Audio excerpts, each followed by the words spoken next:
Sometime between 65 and 80,000 years ago, the sun was setting over the horizon, casting a warm orange glow over the sandy beaches of Sunda, or modern-day Southeast Asia. The waves lapped gently against the shore as a group of people scurried about, setting up their camp for the night. They had spent the day fishing in the nearby waters, and now it was time to cook their catch of fresh fish, dugong, and shellfish. One of the people began building a fire using dry twigs, leaves, and branches collected from the nearby forest. Once it was arranged in a way that would allow the air to flow freely and feed the fire, they pressed a long, thin piece of wood against a thicker, flat piece and began swiftly and expertly spinning it back and forwards between their hands. After just a few short moments, the bottom piece began to smolder, and they turned it over to drop the ember into a shredded piece of coconut tuft. Blowing gently and rhythmically, smoke began to billow out of the dry material before it suddenly burst into flames. The other members of the group began preparing their catch, cleaning and gutting the fish with long obsidian blades, butchering the dugong with hafted axes, and cracking open the shellfish with hammerstones so that the soft meat inside could be easily accessed. Once gutted and cleaned, they placed their bounty over the fire, turning them every so often to ensure they cooked evenly, and as the aroma of the meat filled the air, everyone's mouths began to water. Meanwhile, the children of the group played in the sand, built castles, and chased each other into the waves. But as the aroma made its way down the beach, the children knew it was time. They joined their parents, siblings, uncles and aunts, and grandmothers and grandfathers by the fire and began tearing off chunks of tender flesh with their hands. The night was cool and crisp, about 5 degrees colder than our average modern temperatures, but they sat comfortably around the fire, their faces flickering in the warm glow as they watched the stars come out, shared stories, laughed, and enjoyed each other's company. As the children began to drift off, they spoke gradually softer, and the sound of their voices mixed with the sound of the waves to create a peaceful lullaby that spoke to them through the thousands of generations who had done the same before. Only this group was different. They couldn't know it at the time, but they were about to achieve something that no other human had ever done before them. When they had arrived on the beach earlier that day, they had noticed birds flying out east across the ocean. They knew from their past experiences that these kinds of birds were not seabirds, and in fact were not even coastal birds, but these were birds that lived inland among the trees and shrubs that provided them with shelter and nourishment. This could only mean one thing to these people. Somewhere in the distance, there was new land. What they had no way of knowing was that the journey they were about to embark on would be the first time in human history that a new continent would be populated by seafaring people. They had no way of knowing that this new land would be one of the most unique and challenging landscapes on the planet, or that they would become the ancestors to one of the oldest continuous cultures on Earth. This is the archaeological story of how people came to Australia, what it was like, and how we know when and how it happened. My name is Zane, and this is Unearthing History.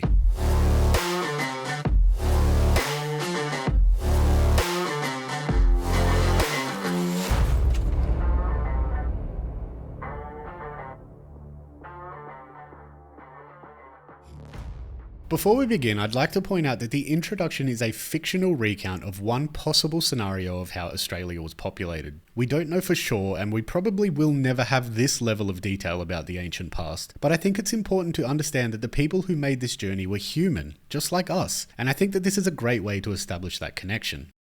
I would also like to acknowledge that Aboriginal people from all over the continent have different beliefs and stories of how life began in Australia. The information I'm providing here is just one perspective, it's a scientific perspective, and it's intended to be supplemental to these stories and is in no way supposed to discredit, erode, or disregard the perspectives and beliefs of Aboriginal people. And finally, this is not intended to be a complete history of the archaeology of Australia. Something of that scope would be an enormous undertaking and would take years to put together. People have literally spent years putting it together in books. For example, I could spend hours here solely focused on the climate changes that have occurred over the last 60,000 years that impact people's movements and are related to the archaeology without ever actually getting to the archaeology. Instead, this is presented as an introduction in the hope that it will spark an interest in Australia's ancient and wonderful cultures. In Australia, it is customary to perform an acknowledgement of country whenever somebody gives a speech or gathers for an event, and so I'd like to begin by acknowledging the traditional owners of the land on which this was recorded, the Whadjuk Noongar people. I pay my respects to both them and all Aboriginal people in Australia, elders, past, present, and emerging. Let's begin. When people first came to Australia, it was very different. The Earth was cooler, and because of this, much of the water was locked away in glaciers and ice caps. This meant that the oceans were about 122 meters or 400 feet lower than they are today. This looked different all over the world, but in Australia, where the continental shelf is very shallow, Australia was about 30% larger than it is today. In the northwest of Australia, where there is now ocean separating the Northern Territory and the northern tip of Queensland, there was a lake larger than any other the continent has ever seen. This region was also entirely connected by land to Papua New Guinea and the Torres Strait. In the south, Tasmania was connected to Australia, and in the middle of what is now ocean separating Tasmania from the mainland was another huge lake. Overall, Australia had an additional 7.7 million square kilometers or 4.7 million square miles of additional land, and it looked so different during this time that we give it another name. We call it Sahul. Sahul was a cooler place than it is now, with temperatures averaging around 5 degrees below modern times. And because of this, the continent was wetter and had more forest and grasslands than it does today. The extent of these forests and grasslands fluctuated through time as the polar ice caps got bigger and smaller. As they expanded, Sahul became cooler and drier, causing the grasslands and forests to recede and be replaced with semi-arid plains. As the ice caps shrank, the temperatures became warmer and rainfall increased, causing the grasslands and forests to expand. At this time, Sahul was also home to a variety of animals known as Australian megafauna. These animals varied in size, but as their name suggests, were typically very large and weighed over 100 kilos or 220 pounds. One such example, and a personal favourite of mine, is the diprotodon. This was the largest marsupial to ever exist at 3 meters or 10 feet long, 2 meters or 7 feet tall, and weighing up to 2,780 kilos or 6,130 pounds. This thing was enormous, and it looked like a rhino-sized wombat. Much less adorable examples include Thylacoleo carnifex, which was the largest carnivorous mammal to have ever lived in Australia and was about the same size as a female lion, and Megalania, which was a giant lizard with a maximum length of 7 meters or 23 feet and weighed up to 1,940 kilos or 4,277 pounds. As a point of reference, the largest living lizard on Earth right now is the Komodo dragon, and these typically weigh around 154 pounds or just 70 kilos. The largest kangaroos ever also existed during this time and stood up to 2 meters or 6 foot 6 tall and weighed up to 240 kilos or 530 pounds. Some of these animals have made it to modern times, for example the red and grey kangaroos, goanna lizards and saltwater crocodiles, but they've typically become much smaller and branched into slightly different species in the process, which is why we consider them megafauna and not just big versions of what we have today. The topic of why megafauna went extinct both here in Australia and the rest of the world is highly contested. It has been argued in Australia that the megafauna went extinct 46,000 years ago, approximately all at the same time, and that the main cause was human hunting. Other researchers have pointed to the fact that 50 of the known 88 megafaunal species in Sahul went extinct before 130,000 years ago, and that there's only firm evidence that 14 of them existed in Sahul when people arrived. Despite historic claims that hunting caused megafaunal extinctions, the first and only direct evidence of hunting was published in 2016. This study cited fragmented shells of an extinct megafaunal bird called Genyornis newtoni, which researchers argued had scorch marks consistent with cooking on them. The latest date we have for the Australian megafauna comes from a Zygomatoris, which is a species of diprotodon that was recovered from Willandra Lakes in New South Wales and has a date of 33 to 37,000 years ago. This means that at least some of the megafauna survived for up to 30,000 years alongside humans. Okay, I think that's enough about Sahul. The cliff notes are that it was much bigger, relatively cooler, with more grasslands, rainfall and forests than today, and there were a lot of really, really big animals. Let's take a break and go back to the people and the beaches of Asia for a moment. As I mentioned earlier, Australia looked so different during this time that we refer to it as Sahul. And this is also true for what is modern-day Southeast Asia, which was all largely connected by land, with the exception of some of the Indonesian and Philippines islands. Because of this, we call this region Sunda, and that's where we left off in our story. In order for people to cross from Sunda to Sahul, they had to navigate at least 80 kilometers or 50 miles of open ocean. We know this because separating Sunda and Sahul is the Wallace Trench or the Lombok Strait, which has a minimum depth of 250 meters or 820 feet. Today, the shortest crossing is 20 kilometers or 12.5 miles in the south and 40 kilometers or 25 miles wide in the north. Based on what we know about lower sea levels 65,000 years ago, we know that the Wallace Trench is deep enough that it never connected these two regions by land despite lower sea levels, and that the shortest crossing of open water would have been 80 kilometers or 50 miles when people came to Sahul. Now, this might not sound like a tremendous distance by modern standards, but according to various websites, the average speed of a canoe moving across a flat, windless lake is 6 kilometers or 3.7 miles per hour. If the wind picks up, the speed can be as much as halved, and if the waters are rough, even slower. It's possible that these people used wind-powered crafts, but we just don't have any evidence for it. So, for this thought experiment, let's say that the people travelled in a tandem canoe, which would have allowed one person to take a break while the other continues paddling and vice versa. To allow for changes in wind speed and direction, currents, swell, and physical exhaustion, let's say they paddled at an average of 3 kilometers or 1.5 miles per hour. This would mean that we're looking at a journey of 26 hours and 40 minutes, assuming you know how to navigate a perfect and direct route across the open ocean towards a landmass that you've never even seen before. Now, I don't know if you've paddled in a canoe on the open ocean, but it's extremely physically demanding, and it would be my guess that this probably took far longer. But even still, let's assume 27 hours.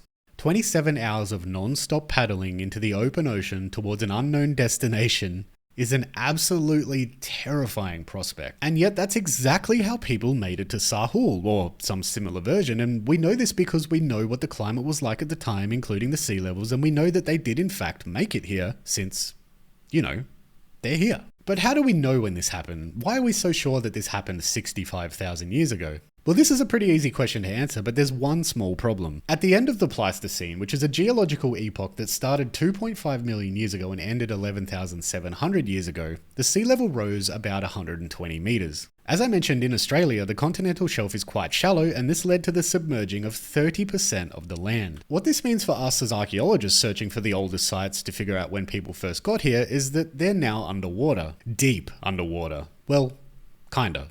You see, the Timor Sea, which runs across Australia's northwest coast, is on average only 200 metres or 656 feet deep, which is pretty shallow when it comes to the ocean. But these kinds of depths present enormous challenges to archaeology. For context, the deepest a human has ever gone without their equipment was achieved by Herbert Nitsch in 2007, who made it to 253.2 metres or 830 feet. However, he sustained a brain injury on the way back to the surface. The deepest anyone has dived with special equipment was 332 metres or 1,089 feet in 2014 by Ahmed Garba. But these dives were one-off and typically very fast. For example, Ahmed's descent only took 12 minutes and he immediately began to ascend, which took him 15 hours in order to avoid decompression sickness. To do archaeology at a depth of 200 metres or 656 feet, which is what we would require on the coast of Australia, mechanical submersibles would need to be used. The problem is that mechanical submersibles just don't have the capacity to perform the sensitive tasks associated with this type of investigation yet. I know that this is a problem that engineers could solve, but without funding and without a lot of funding, this is still a long way off. Anyway, the point is that any site we find on current land, no matter how close to the coast, is never going to be the oldest because those are underwater. However, the oldest sites on land can tell us about a bare minimum date for the first occupation of Australia. Madjedbebe is a sandstone rock shelter located in Arnhem Land at the far north tip of the Northern Territory. Arnhem Land is a remote and rugged region with a rich and vibrant indigenous culture. The landscape is dotted with rocky outcroppings, rolling hills, and pristine beaches that extend for miles. This is the home of the Yolngu people. The Yolngu people are made up of 13 different groups, and each of them have a rich oral tradition passed down through generations that tells stories of their creation ancestors and the spirits that inhabit the land. They are skilled hunters, fishers, and artists who have developed a deep understanding of their environment and its resources, and the Yolngu continue to live in this beautiful, rugged, and mysterious land where ancient and modern worlds intersect. It is here that the Mara people, one of the groups who make up the Yolngu, first showed archaeologist Johan Kaminga to this ancient rock shelter in 1970. Madjedbebe Rock Shelter sits in a lush tropical landscape surrounded by dense forests, rolling hills, and sparkling rivers. This area in particular is known for its rugged beauty and diverse wildlife, including exotic birds, marsupials, and reptiles. Madjedbebe Rock Shelter is nestled into the northwest face of a large sandstone mountain known as Jawumba and provides a natural refuge from the elements and a vantage point that looks out over the Magilla floodplains. While the entire shelter is approximately 50 metres or 164 feet long, there is only a 5 metre or 16.5 foot area between the back wall and the roof that would be protected from the rain and the sunshine. The walls of the shelter are adorned with ancient rock art depicting the stories and beliefs of the indigenous people who once lived here. Among these images, you'll also find contact art which depicts guns, ships, wagons, and Europeans.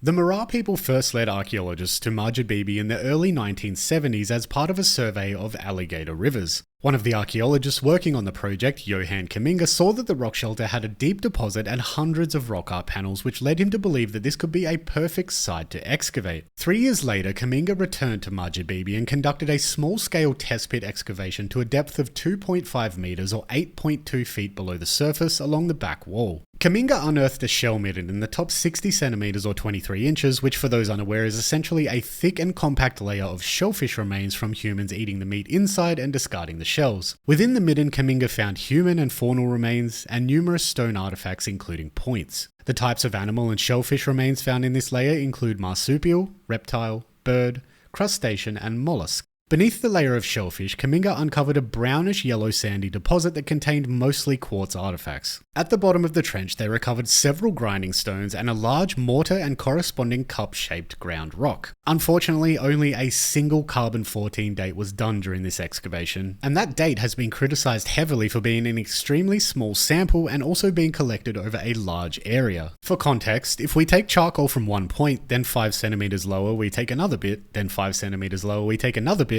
and then we put all of that charcoal together in a bag and then measure it, the date we get from that charcoal is going to apply to the entire 15 centimeter depth from which it was collected, and 15 centimeters can be thousands and thousands of years sometimes. This is also true if we do the same horizontally, because the soils and the sands don't always form flat. For this reason, modern collections are done from very specific points that are plotted into a graph so that we know exactly what region that date represents. Anyway, this particular sample gave Kaminga a date of 18,000 years before present. Feeling that more could be done at the site after there were advances in dating techniques, Rhys Jones, Richard Roberts and Christopher Chippendale returned to Madjedbebe in 1988 and augured a single core which suggested that there could be artifacts present in the deposit as old or older than 50,000 years. This was an extremely exciting date for the time and would make it by far the oldest site in Australia if this was confirmed. Even by today's standards, this is a really old site, so in 1989, Rhys Jones returned once again to conduct a proper excavation of Madjedbebe. Jones placed a 1.5 by 1 meter or 5 by 3 foot trench right next to Kaminga's original 1973 pit so that the results could be compared directly. This dig returned similar results in cultural material as the original, although no human remains were found this time and the excavation ceased at 2.8 or 8.5 feet below the surface. The main concern for this dig, though, was to date the earliest occupation of the site. Jones took 11 thermoluminescence samples and the lowest layer that had cultural material in it provided a date of 55,550 years ago with an error range of 8,200 years. This was a huge deal at the time for both Aboriginal people and archaeologists all over the world. For Aboriginal people, it validated their stories and claims of having been in Australia practically forever. But for the scientific community, this seemed to conflict with the wealth of evidence that supported humans having only left Africa 100 to 90,000 years ago. In fact, even today you can still find maps with timelines of human migration out of Africa that don't line up with the dates from Madjedbebe, as well as other places like in North America. Anyway, archaeologists were faced with a problem. There was a large body of evidence to support the out of Africa theory that humans left Africa around 100,000 years ago, but this site in the northern tip of Australia showed that humans had been here for at least 55,000 years. This was no easy problem to solve because at the time there were also no very old sites in Southeast Asia. If people had come down to Australia through Southeast Asia 50,000 years ago, then there should be some really old sites in Southeast Asia, and at the time, there weren't. But you'll be pleased to know that we've since found many old sites in Southeast Asia. For example, last year, a 30,000-year-old successful amputation was documented on the island of Borneo. We've also since uncovered rock art in Sulawesi, Indonesia, that's been dated to at least 45,000 years old. But for the archaeologists working in the 80s and 90s, the answer to their problem seemed like the most obvious one. The team had made a mistake, or misinterpreted the data. Researchers pointed to the fact that the carbon-14 and the thermoluminescence dates were increasingly different the further below the surface the team went. Usually these dates should line up, argued the researchers, and so this was an indication that perhaps the dates were incorrect. Other arguments included misinterpretation of the geological data that measured how fast the sediments built up over time, that the team had even used an auger hole to obtain dates in the first place, and that some of the artifacts may have been pushed downwards into the sand when people walked over them, thus making them seem deeper and older than they actually were. Despite what appears to be a fairly robust reply to these criticisms and the dates having a confidence interval of 95.6%, archaeologists remained skeptical of the 55,000-year-old date and tended to mostly converge around the site being somewhere between 35 and 45,000 years old. And that's pretty much where it stayed for the next 30 years. But while archaeologists worked with Aboriginal people all over the country, documenting sites that pushed back the earliest occupation dates of the continent elsewhere, the question of Madjedbebe hung over the Australian archaeological community like a haunting spectre. But in 2012, following another round of advances in dating, excavation, and general archaeological techniques and methods, Chris Clarkson and his team led by the Gunditjmee Aboriginal Corporation set off to Madjedbebe to see if they could finally crack the code and put a definitive date on the earliest occupation of Madjedbebe. It would take the team 2 seasons, the first in 2012 and another in 2015. One of the most important parts of this dig was the strength of the partnership between the archaeologists and the Mirarr people working at and overseeing the excavations. The partnership gave the Mirarr people total and complete control over both the excavation and the recovered artifacts because, after all, it's their heritage being investigated, and this is a great example of how Western science and traditional knowledge can come together to produce something incredible. For example, the Mirarr people provided invaluable information about the origins of materials and the specific uses of tools to the archaeological team, and the agreement probably saved the dig from being completely shut down when human remains were found very early on. David Vardavilu, who is a lawyer representing the Gunditjmee Aboriginal Corporation, said that, and I quote, "The Aboriginal community wanted things stopped, and the agreement allowed them to enter into discussion from a position of control. If there had been no agreement, I would hazard a guess that the community would have shut the dig down, but because the agreement was so robust, because they knew they could control what was done with everything that was removed, how it was going to be removed, how it was going to be stored, they were then cautiously happy for the dig to proceed." The results from this dig were published in 2015 in Nature, and I'll provide a link to it in the show notes. It also covers the previous digs as well if you're interested in that information. Clarkson and his team excavated to a depth of 2.6 meters below the surface and uncovered more than 11,000 artifacts. These included stone artifacts, ochre and paint, the oldest ground edge hafted stone axe in the world by about 20,000 years, and the oldest seed grinding tools ever found in Australia. For context, finds of this type from this time period are extremely rare for anywhere on Earth, let alone Australia. Richard Fulligar, who was a co-author of the paper and a world-renowned stone tool useware and residue expert, said that, quote, "What we found was it's not just one kind of hatchet head we've got, but 4 or 5 quite different kinds. There's a huge variety of these things spread over thousands of years. In some ways there are strong similarities with what happens at the very beginning, but there are also remarkable changes." End quote. Further analysis of grindstones from the site by Elspeth Hayes and her colleagues, who used useware and residue analysis to determine how the artifacts were used, showed that people were processing water lilies, kapok bushes, roots, yams, and animal tissue at the site as far back as 8,320 years ago. But analysis of this type on the older artifacts is yet to be completed.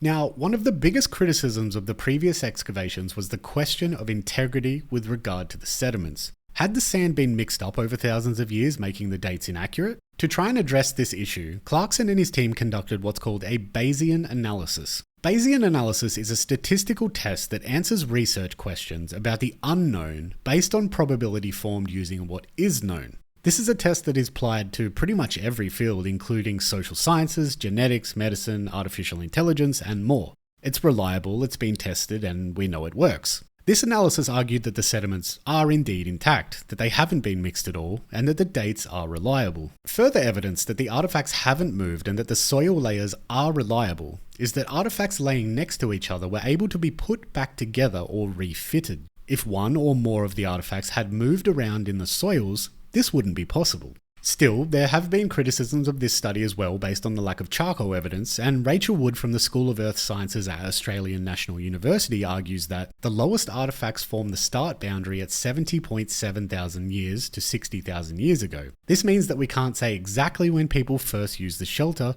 just that it happened between those dates. Other people, such as Joe Dorch, have argued that these occupation dates line up with the genetic evidence, which points towards a date of Aboriginal people arriving around 70,000 years ago. Now, at the start of the episode, I said that the sun was setting over Sahul sometime between 65 and 80,000 years ago. But if the dates are so solid for 65,000 years, why even include 80,000 years?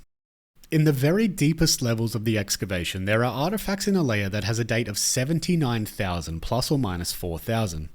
This means that the artifacts could be as old as 83,000 years or as young as 75,000. But this is not a dense layer of occupation. You see, of the 11,000 artifacts recovered, 10,000 of them were recovered from a really dense artifact layer that has a date of 65,000 years ago. But there are artifacts below that date. The problem is that because there are so few artifacts in this very old date, there is a very small possibility that they have sunk in the soils over time. This would mean that the artifacts are in an older layer of soil than they actually should be, providing us with a false date. Now, Clarkson and his team argued that this is extremely unlikely because at 65,000 years ago, there's a very, very dense layer of occupation, so dense that more than 10,000 of the 11,000 artifacts were from this layer, where people were using the shelter for a long period of time, coming in and out, depositing cultural material, and importantly, compacting the earth to create a hard layer of soil that would prevent anything from moving downwards. The team has done a lot of testing and experimenting on these artifacts, and they say that there's only a 5% chance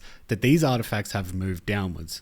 However, there is still a 5% chance, and because of this we can't rule out that this date is incorrect. And so, because of that, 65,000 years ago is the strongest, most provable, and most backed up date we have. It is worth noting, however, that the team really believes that these artifacts have not moved and that they are up to 80,000 years old, so I think I smell another dig coming. Either way, this is an extremely old site and it has a number of consequences. The first is that it validates and adds scientific knowledge to the Mara people's cultural knowledge about the length of time that their ancestors have lived in this part of Australia. It also turns two main theories about human movement in the past on its head. The first is the timeline for people leaving Africa. Even though this information was published 8 years ago, if you Google the out of Africa migration right now, you'll still find maps, articles, and diagrams showing that people arrived in Australia 50,000 or sometimes even 40,000 years ago. With the firm date of occupation in Australia being established at 65,000 years ago, this means that people have to have left Africa much earlier than we thought in order to have made the journey through Asia and Southeast Asia to get to Australia. So this pushes back the timeline of when humans first left Africa, or it means that we expanded a lot faster than previously thought possible. But the latter isn't supported by the evidence. The second question that this raises is about the extinction of Australia's megafauna. As I mentioned earlier, the most recent date we have for megafauna is from 33 to 37,000 years ago. This would mean that the megafauna existed alongside the first Australians for at least 30,000 years before they went extinct. To me at least, it seems incredibly unlikely that the first Australians could be responsible for hunting megafauna to extinction if it took 30,000 years. Because of these implications, the focus on Madjedbebe has always centered around its incredible antiquity, but one of the lesser discussed aspects of the site is that it also contains an extensive rock art assemblage of over 1,000 images. In fact, given how weathered and faded the paintings are today, researchers suggest that there were likely many times this number that flaked and faded from the shelter's walls over the many thousands of years of occupation. Most of these motifs are paintings in the traditional sense where you would use wet paint and a brush or your hand to paint an image. But there are also a large variety of stencils, which is when you create a negative image of an object such as spraying wet paint over your hand held up against a wall, as well as drawings created with crayon-like sticks of ochre and beeswax figures stuck to the walls. The colouring of the paintings is also incredibly beautiful, with mostly red, yellow and orange earthy ochre colours that are sparsely decorated by dark charcoals and brilliant white clay paintings. The types of designs present at Madjedbebe are also varied and include human-like figures, geometric designs, hand stencils, a variety of identifiable fish species including catfish, barramundi, long tom, mullet and sardigo, objects made from plant fibres, and even paintings from the time of European contact including firearms, pipes, knives, ships, and European people wearing the typical clothing for the time and standing with their hands on their hips. Unfortunately, at the time of making this video, there is no absolute way to date rock art. Instead, estimates for the age of the visible art suggest they were created in the last 1,500 years. However, you might recall that the team recovered ochre crayons and paint from their excavation in a layer dating to 65,000 years ago. Despite our current inability to directly date rock art, this shows that Aboriginal people have been painting this rock shelter for somewhere in the range of 2,500 generations. This sort of timescale is really difficult to wrap our minds around, but let me provide some context. The oldest evidence of farming is 400 generations old. The first cities in Mesopotamia were constructed 260 generations ago. The Declaration of Independence and the colonization of Australia by Europeans occurred just 9.5 generations ago. What this evidence shows is that for 2,500 generations, or more than 65,000 years, the first Australians have been coming to Madjedbebe to hunt and to gather, to cook their bounties and for shelter from the elements. While they were here, they painted the walls using the earthy colours of ochre in order to express themselves and pass on the traditions and histories of their people so that their culture would live on through time. Those people are still there, still practicing their culture and traditions. In this region of Australia, they are known as the Mirarr people. But across the entire continent, you will find similar stories about the people who first came to this rugged and beautiful land, who became the first Australians. Thank you for tuning in to today's episode of Unearthing History. This episode was a little bit different. It was longer and it used a bit of a story at the start to try and help you picture what life was like back then and really highlight the achievements of these first people. If you enjoyed this style, I'd love to hear about it in the comments on either YouTube, Twitch, TikTok, or you can join my Discord for a proper chat. There's links to all that stuff in the show notes or the video description. I'd also like to announce that I'm going to Europe on the 14th of February and I won't be back until the 30th of March. This is a really long time, so rather than leave you guys with a content drought for 6 weeks, I'm going to be uploading some travel stuff because we're going to be visiting all of the incredible historical places in Europe as well as Jordan and Cairo. I think this is a great opportunity to make some incredible historical content, and if you want to keep up with that, I'll be posting short videos daily on TikTok, but longer form travel videos will be up on my YouTube, so head over there and chuck that a sub. Once again, thank you for listening to Unearthing History. My name is Zane, and I'll see you on the next one.